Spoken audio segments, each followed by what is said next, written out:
welcome back. You're watching No Reservations, and it is now time to introduce my second guest for this evening. Here's what I have on this wonderful lady. She is the first anchor to go live on any Pakistani channel, the first electronic female journalist, and a former hawk. Yes, that's exactly what they used to call her across the border. Why?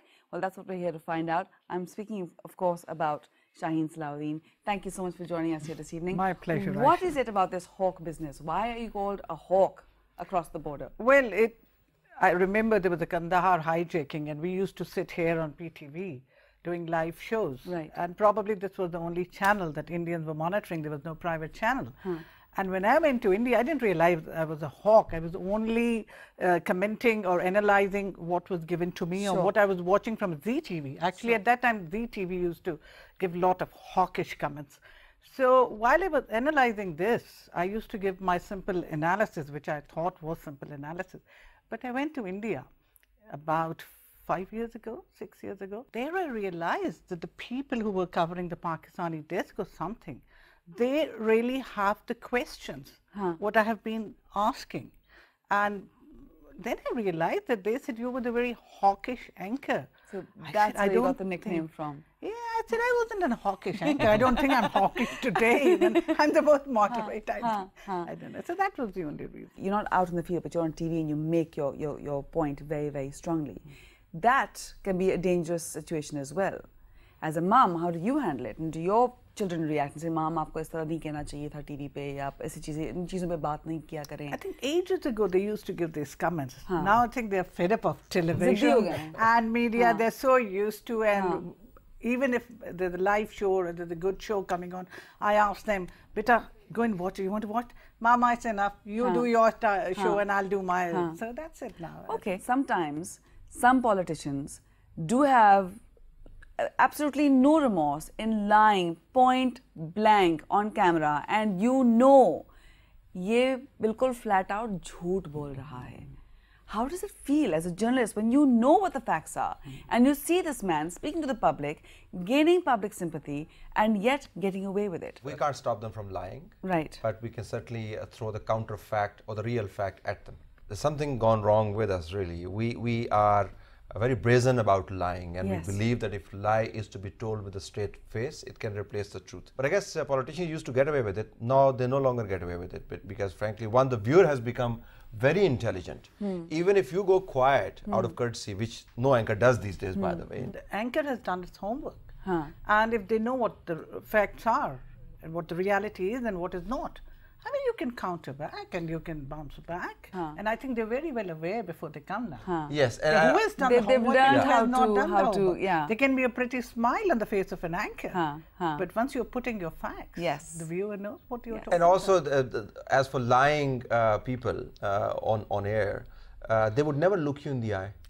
That's another thing. So the camera catches it. And once they start, so they're looking over your shoulder, here and there, at their feet, and never looking at you, because they know exactly the moment there's an eye contact, your face will twitch, and they'll lose their lie. That's how it happens. But Talit, I have seen a number of them on other channels also, not only on mine. Very keeping a brave face, even looking into your eyes. But once they know the anchor is going to bounce back, then they're going to, roundabout, waffle around and try and sort of think. You're based in Karachi, and a lot of the major journalists and international journalists as well are based in Islamabad. Do you feel you suffered as a journalist as a result of being in Karachi? Well, somewhat, yes. But nowadays technology has, I think, advanced. Counteracted that. Why did you come to journalism? I think I was more interested in these things. Okay. Rather than talking, where have you been buying these shoes or clothes or things. I think I was more into it. Oh, okay, fantastic. Sensationalism in news these days. My answer is that one, news itself is sensational out of Pakistan. I mean, where do most of the There's world... sensational events happening here. Yeah, there you go. So it's again, where would the world's best journalists go to do good journalism? It's either in Pakistan or in the vicinity, in Iran, in Afghanistan, in India, you name it. So news itself is sensational. Secondly, again, it's in the nature of the beast that is TV. Okay. You put anything on TV and it just has a larger than life impact. Yes. And then of course throw in our own little spice in it and you have the kind of mix that you're talking about. Do you but there is a lot of, what I don't know, I'm using the right word, gutter journalism as well. I was in India when the attack on the Sri Lankan cricketers happened. Right. I was there in the hotel watching the TV channel. Two of the major Indian channels were counting breakdown of Pakistan. Only 3 months left. Only 1 month left. Really? Yeah. 169 days. You know, I was looking at it and I said, what the hell are they talking about? So I put this question to Praful Bidwai and others who I met. And they said, well, it's part of journalism. I said, not part of journalism, but they said there are some journalists, there are some channels who are actually thriving on. There is a line between journalism and the television business. These are two different things, and now the two have married together. I don't think they're married together. I think they're living together. They're not exactly married together. And you know, I'm trying to be politically correct. You can't live together. yeah. Okay, but you know, business-wise, it has worked well for them. It is a great misfortune of journalists that they are often seen as part of the industry. If they are part of an industry, that is the news industry. They are not part of the business industry. I wish we were part of the business industry. Yeah, then we would be actually owning this channel. Yes, obviously. Instead of being, being guests on this. But somehow from outside, they look the same way. Of course, in business interests also drive news agenda. There's no doubt about that. Yeah. Sure. You worked with BTV. When you're working for a state television channel, that means that there are certain things you are not allowed to say. Certain areas are no-go areas. It's not just BTV, it happens everywhere. How do you deal with that? 8 years ago, yes, there were taboos. You can't say anything. The anchor used to, the director or the producer used to guide you, do this, Islamabad won't like this. Okay, and after a good learned discussion, all you came to know whether your dupatta was more on the right or more on the left. This was the outcome. I tell you, 8 years ago. I think, again, if you're doing live show, there's greater liberty. But you're also being watched. Yes, you're being watched. Your phone's probably being tapped, you're probably being followed, your friends are probably being followed. They're watching your every move to see which side of the fence you're standing on. My God, I never saw life from that angle. You make it sound like sort of Orwellian. Yeah, it does happen. But I think this is happening with most of the journalists even today. Yeah. Not only with PTV. In fact, when we're having a conversation, we say that between you and me and the 20 other people who are listening in, here is the fact. Right. But yes, state television, by definition, has a different set of agenda. Okay. It's propagandistic in nature. Sure. It is not there to encourage debate. But PTV did start to change when competition kicked in with the private sector channels. Initially few, and then now there are too many from somebody's point of view. PTV has tried to keep pace. Right. Hasn't been able to do that, unfortunately. Okay. There is a solution available, but you're attached to the state or the government. Frankly, there's no free debate. Right. And there are a lot of instructions, I think, on government channel before an anchor starts a show. I think that's part and parcel. Am I right, Tala? That happens. Yeah, absolutely. What kind of instructions do you get? We were self-instructed, really. Yeah. Okay. I think half the decision is about what to say. Right. The more important part of the decision is what not to say. And I tell you, yes, sometimes you do wish somebody was telling you what to say and what not to say.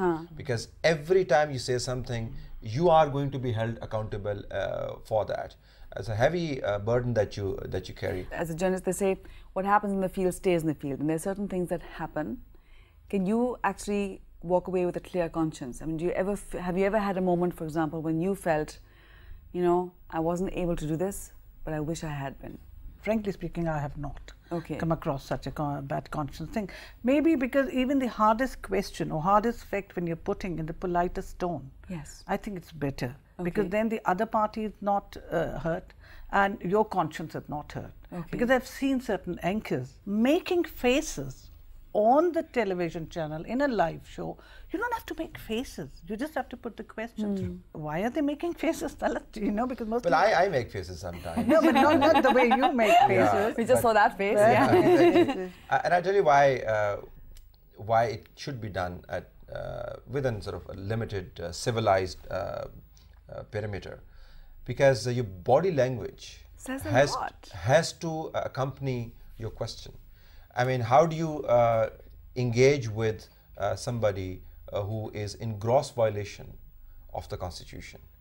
Do you simply throw an angry question at him or her and keep your face straight? I think humanly it is not possible. And TV has also changed, by the way. It has become more natural. The Andre Gromyko style of poker face doesn't work on TV. But Tillit, I'm only saying making faces. I'm not saying expressions. Body language is different. Right. And when I'm saying making faces, yes, insulting the other person, that is not all. And distorting the face. That is not. After all, they are your guests. Absolutely. Yes, and distorting your face. I mean, your own face. I mean, that's what I... On that note, from the evolving of television to, of course, the commercial part of television, which is where we have to go, a commercial break. But stay with us. You're watching No Reservations.